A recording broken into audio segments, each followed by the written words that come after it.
current procrastinator myself.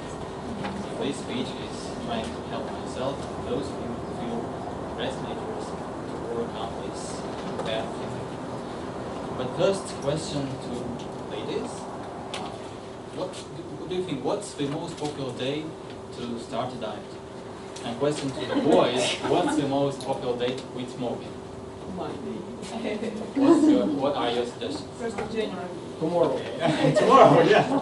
That's actually the most popular. Yeah, Monday, yes. These are options. Yes, that's true. We humans are all prone to this kind of behavior. We tend to put off doing things that we can and need to do right away. So this is what social scientists call procrastination, and this will be the topic of my speech. So first I will tell you what procrastination is and what features define it. Secondly, I will give you the major reasons why we all procrastinate. Next, I will show you the major effects that procrastination has on our life, both positive and negative effects. In conclusion, I will give you some time-tested and proven tools to fight this feeling. So what is procrastination? Essentially, this is a tendency to put off doing things that are really important, that need to be done right now. So I think that every and each of you has experienced such a feeling. You just don't feel like preparing for your exam today because you have 3 more days to go. Or you decide not to start a new project at work because in a week you'll be off for your vacation anyway. Or you decide not to go to the swimming pool on Friday, but rather go there on Monday when you believe you'll be fighting fit. So this kind of thinking is typical of chronic procrastinators. These are the people who tend to procrastinate all the time. There are about 20% of all people who are chronic procrastinators. And among students, this figure is much higher. It's like 70%. So that's how I actually got my procrastination. I'm a newly grad. So you might wonder, why on earth do we procrastinate? Is it just lazy people that are victims to this behavior? Of course, no. The problem is much more complex. In a nutshell, procrastination is caused by our psychological biases and peculiarities. It's just how our minds work.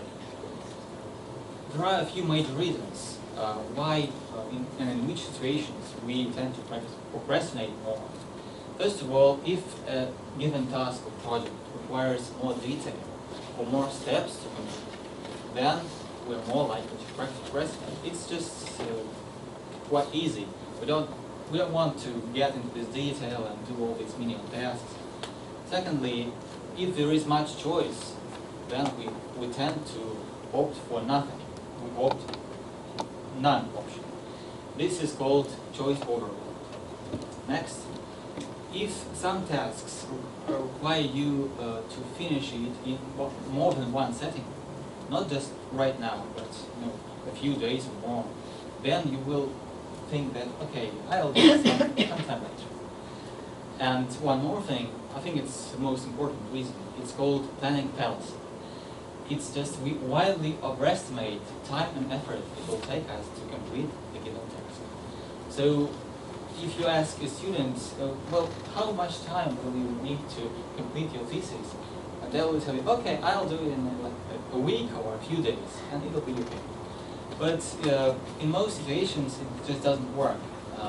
Such big project requires you to work on this 2 weeks or more. So what effects does procrastination have on our lives? Well, most scientists agree that most of these effects are negative. It's relatively easy to explain. Because if you push things towards the hard deadline, then you tend to miss this deadline. Or if you're lucky not to miss this, then you have to rush completing the work. You have to, there is a complete surge in stress and difficulty in doing this task one time. But even if you are successful, even if you hand in your thesis by the due date, then your productivity suffers substantially. The work you've done is just rubbish in many cases.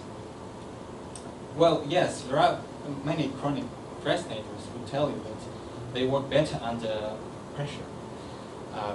That might be true in some cases, but most people think, most scientists think that it is just an easy way to explain procrastination. It's just an excuse. So, but there is, I would tell you, there is one merit in procrastinating, and this is what gives me some hope. It's just if you tend to procrastinate, not to do some things right away, then you might, get rid of the task that you don't really want. So is procrastination, can it be overcome? Yes, it can. And I'll give you a few good tips that I think would help you. First of all, you should set realistic goals and break them down into pieces. So you concentrate on doing these pieces.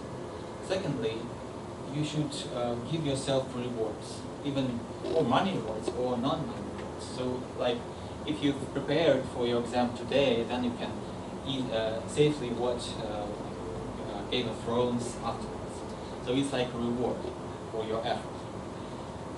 And next, you should always try to put down to all the things that you need to do. Just make a list of all the most important things, and make sure that you can do all those tasks that you think are important. And last, just be realistic. Don't put down the tasks that you believe that you will never complete. Be honest to yourself. So I hope that after my speech, you will, even those of you who recognize themselves as chronic procrastinators, will use the tools that I've given you to overcome this feeling. Thanks so much.